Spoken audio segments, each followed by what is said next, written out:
Alright, you're in the market for a controller and you want to know what's best to buy. Now, if you're playing RPG games or anything like that, you can go to a numerous spread of controller technical experts on this website, that is YouTube, and get all the information you need. But if you're like me, when I started this journey, and you are a very competitive PvP player, very competitive, you want someone who knows how to be competitive in PvP games and knows all their stuff about controller. That's what I'm trying to bring to the table here. My resume is I got Crimson rank in MW2 and MW3 multiplayer and Warzone, Grandmaster in Marvel Rivals before the split, and I used Black Widow before she was buffed at all. I have a 4K badge and 20 kill badge in Apex, although Apex I am not great at. My PR on Warzone is 36 kill game. I'm pretty good at that game. And over on the finals, a game that I think is very underrated, I have achieved Diamond rank back in Season 2 when that was the highest rank in the game. So I'm not claiming to be top 1% in any of these games, but I am claiming to be well above average in most of the games that I'm playing. So the perspective I'm trying to give you is a competitive player who also knows his stuff about controller. So if you're anything like me, you've clicked on the right video. Now, as a player like me, buying a controller boils down to 5 separate points. The 5th one is kind of personal preference. Now, those are going to be input latency, stick drift, supportive software, whether or not it has the chipset of an Xbox or PlayStation controller, and 5 digital click triggers. If you're playing a PvP game, it's probably some sort of shooting or quick response game, and that's really important to me. Now, if it's not important to you and maybe you play Rocket League competitively, then you could ignore point 5. But point 5 is really, really important to me because I play a lot of FPS games. But we're going to start with the most important point of them all, and that is input latency. If you want to know what that is, another term for it is polling rate. You can see it up here. I feel like a news anchor on your local Channel 7 News. Controller polling rates in frames per second can cause input lag and bad aim, right? I'm going to give you a short little story time on how I found out this was a thing. I bought a pretty good controller, knew how to overclocked it at home. I was playing Madden a lot at home, and I was really good. So I was in the Marine Corps at the time. I got deployed out to the desert, brought my Xbox with me, with a copy of Madden, so I wouldn't need any internet, and I thought I would just run everyone's pockets while I was out there.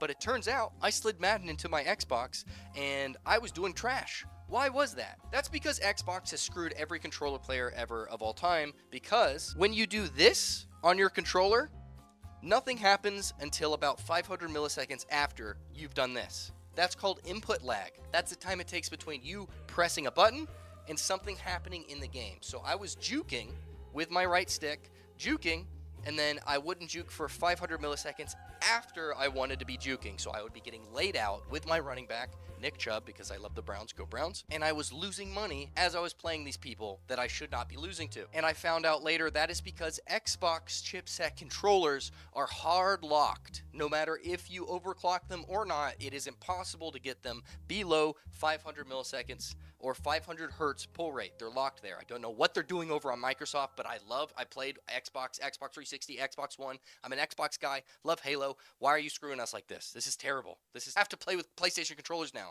Why haven't we fixed this yet? It's 2025. That's why this is number 1 on my list. If you're gonna buy a custom controller, especially if you're someone who is used to Xbox controllers, if you buy a PlayStation controller, you will immediately feel better at your game. You will. It's just something that you will feel. That is something that I felt when I bought my first custom controller, the Scuff Impact. This controller was a gem. It was awesome. It does all the right things. It's got my digital click triggers too, my little preference. I love the paddle locations on the back. I got over where the thumbsticks were, being an Xbox player myself. But the only issue with this, which was going to be number 2 on my list, is going to be the sticks. I constantly got stick drift. I bought 3 of these $250 puppies before I decided I had to figure out a way to stop forking over that amount of cash. And I'm spending $1,000 on controllers every 4 months. It's unacceptable. There had to be some sort of technology that solves this problem, and it turns out there was. It's called Hall Effect sticks. Instead of using springs, they use magnets. I don't know how it works, but I'm telling you it does. It eliminates stick drift. You don't have to worry about it. So that is the number 1 thing other than pulling rate I'm looking for when I'm shopping for a controller. So to recap on that, you're looking at it, the top 2 things. Make sure your controller has Hall Effect sticks. Hall Effect sticks, and 2, input latency that is not Xbox chipset. What you're looking for is 1000 hertz. You see it down here, right here? It needs to look like this, 1000 hertz. If it doesn't have that in the description, don't buy the controller if you're a competitive player. So if you're curious as to how some of this works, right, Hall Effect sticks, a Hall Effect joystick is a type of joystick that uses Hall Effect sensors to detect its position, rather than relying on physical contact like traditional Pro. I'm pretty sure that's a spring. Here's a little diagram of how it works, right? This fixes your stick drift problem. In case any of you are curious how it works, this is a little explanation. I thought I would include that. Hopefully this is helpful, but make sure when you're buying a controller, it has low input latency, so 1000 hertz pull rate, and Hall Effect sticks. Now I'm going to get on to the 3 other points and how to shop for them. All right, now we're touching on points 3, 4, and 5. Not as important as 1 and 2, but they're still important nonetheless. Number 3 is going to be supportive software. Make sure your controller is going to come with something in the case that lets you boot up a website and download some good software. An example, FlyDigi. I really love FlyDigi, their controller set. My favorite controller on the market right now is the Vader 4 Pro. Not sponsored. Never talked to them about this at all. Through my actual experience in-game and through all the controllers I bought, which has been probably 50, this is the best controller I've gotten, the Vader 4 Pro, if you're wondering. Now, their software is fantastic. It actually works, and it lets me, like, do my S-curve in my actual software, which is really, really good. It helps me a lot. Something with games that don't provide this, like the finals I play a lot of, they don't have a custom S-curve. Now, the experience I had that made me realize that good software is really important is the Envision Pro.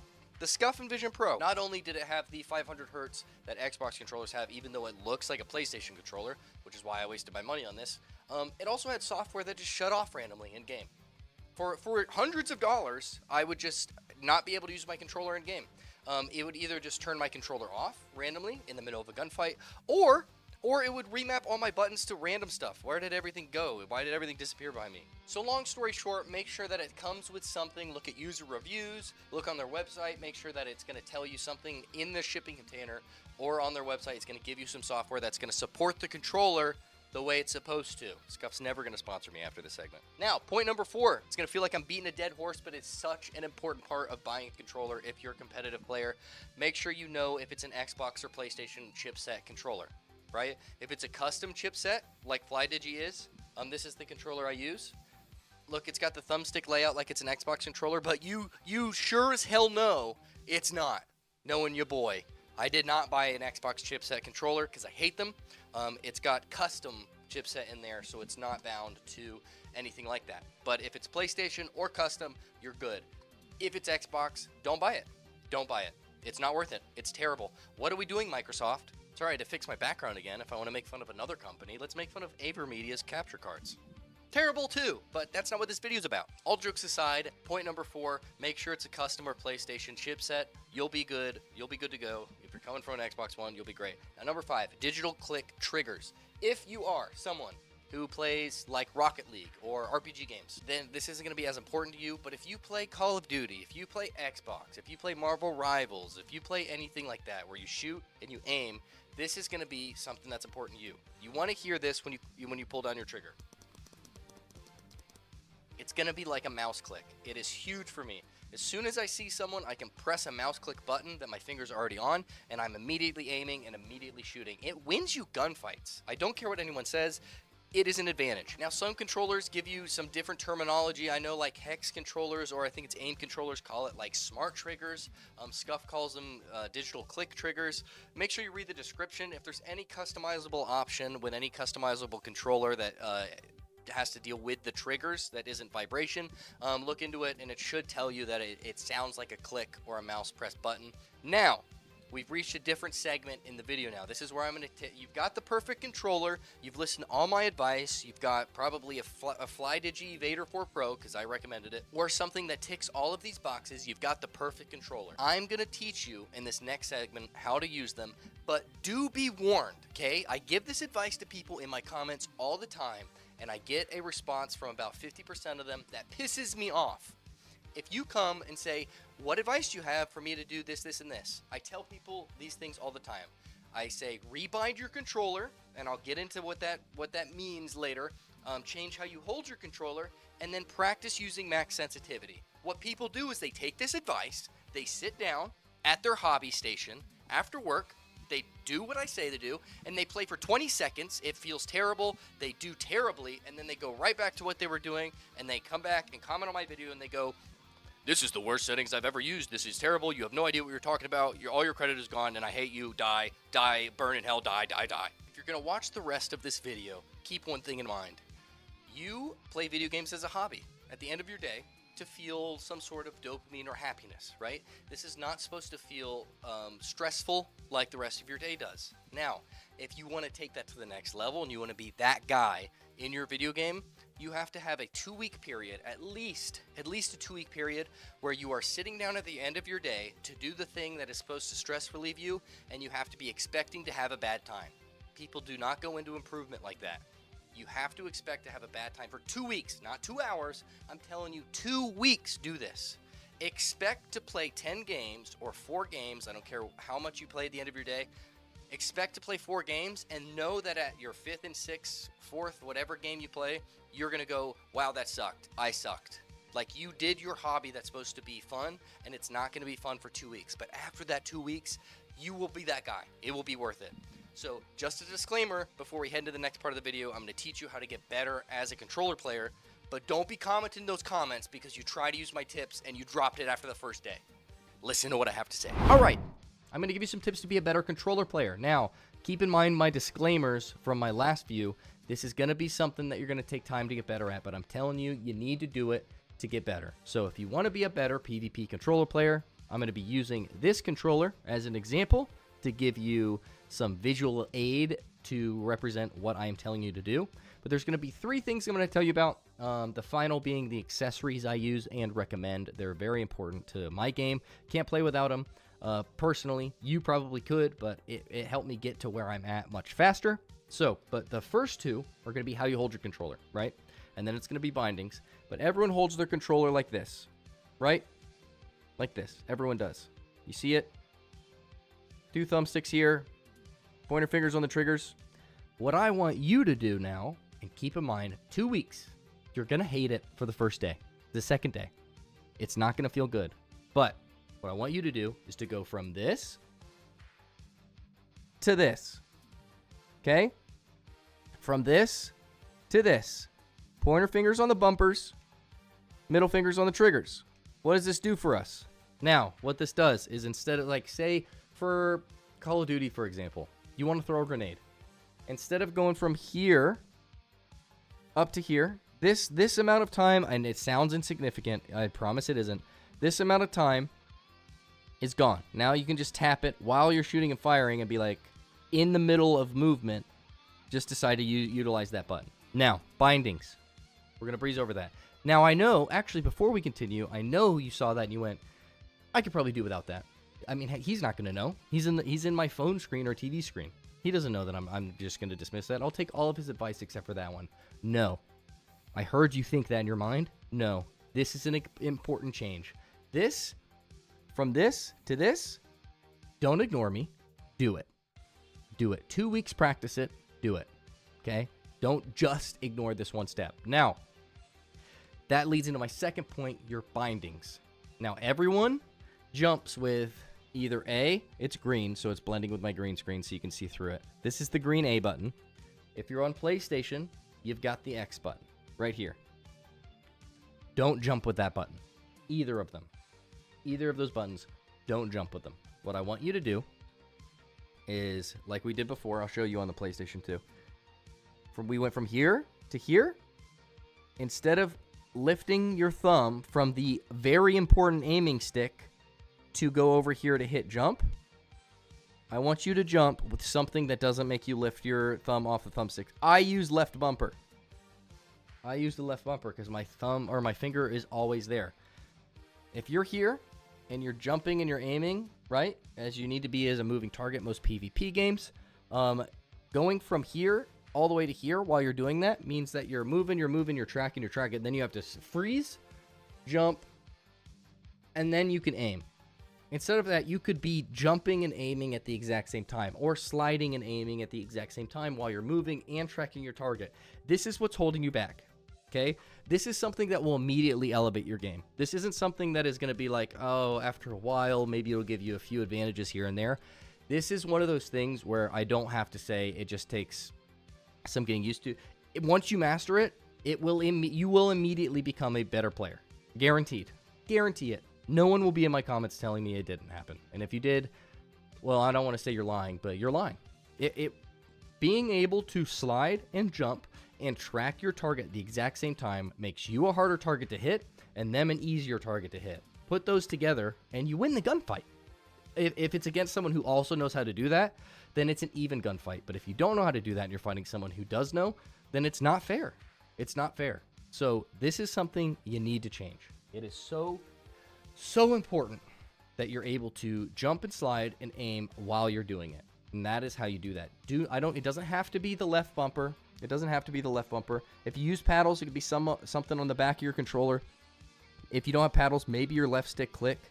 But make sure you're not lifting that thumb off of either of these thumbsticks to hit something to be able to jump or slide or crouch.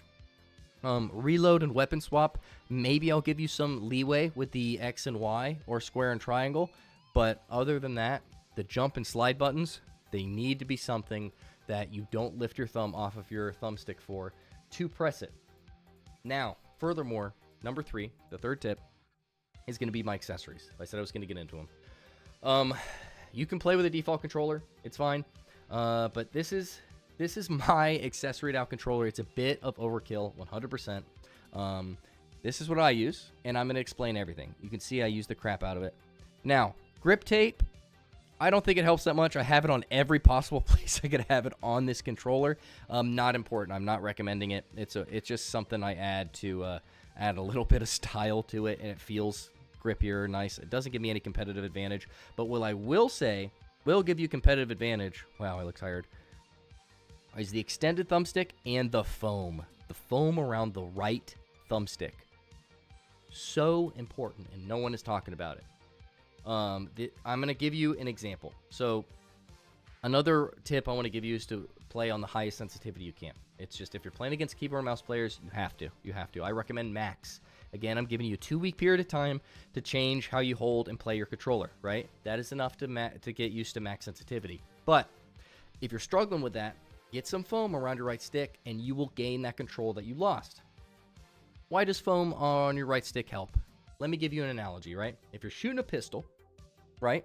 For all my American viewers or action movie enjoyers, if you're shooting a pistol with one hand, this is unsteady. I'm sure you can picture in your mind right now.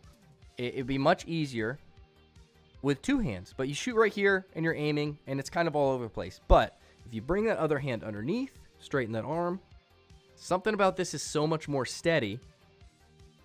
But why is that? You're pressing down with this right hand and you're pressing up with this left hand, and the forces pushing against each other neutralize them out and makes it a more controlled and steady experience.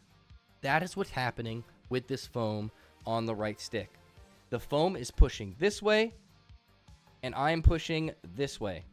So them pushing against each other gives you this constant state of tension that lets you be in control of the entire swivel or push that you're inputting on the controller. That's the best way I can describe it. You won't really know until you put it on, but you up your sensitivity and put that foam on, and it is game changing. Now, Control Freaks with a K are who I would recommend to start out with. Again, not sponsored. This is just me talking about my own experience. I'm not making any money off this video other than the ad revenue. They have green, purple, and black foam rings from Control Freaks. They're pretty cheap. Or if you're good, make it yourself. Any amount of foam, just make sure it fits around that controller thumbstick. Start with the light foam, which is green. Start with green, then go purple, then go black. Make sure when you're starting, you're expecting to end on black, which is the hardest foam. If you can use that hard foam with max sensitivity, you will feel like you have the precision similar to that of a mouse, because they have their whole arm. We've got a thumb. It helps so much. Please give it a try. It's a good investment. If not, try my other tips. If you made it to the end of this video, once you're done with this 2-week journey of all this advice I've given you, let me know if it helped, please. If it didn't help and you learned something along the way, let me know in the comments what you learned there to help me improve. But this is something people have been asking me to make for so long. I just want to share what I've learned, because if this was on here when I first started shopping for controllers, it would have saved me probably $1,000. I've got a bunch of Scuf crap over here. Scuf is fantastic, but I had to go through a lot of learning as I went through this. So this is someone who's actually really good at PvP games, giving you all the knowledge that I found, and I have some ideas for a follow-up video. If you want to see me explain Gyro, I'm in the middle of learning Gyro right now, and how to do that with different games. You can activate it with a button and only have it on there. There's Flick Stick too, I want to teach you guys about. But if you want to see that video, like, subscribe, let me know in the comments, and if this was helpful, let me know. If it wasn't, also let me know. And thank you for watching. I hope it was. I'll see you guys in the next one.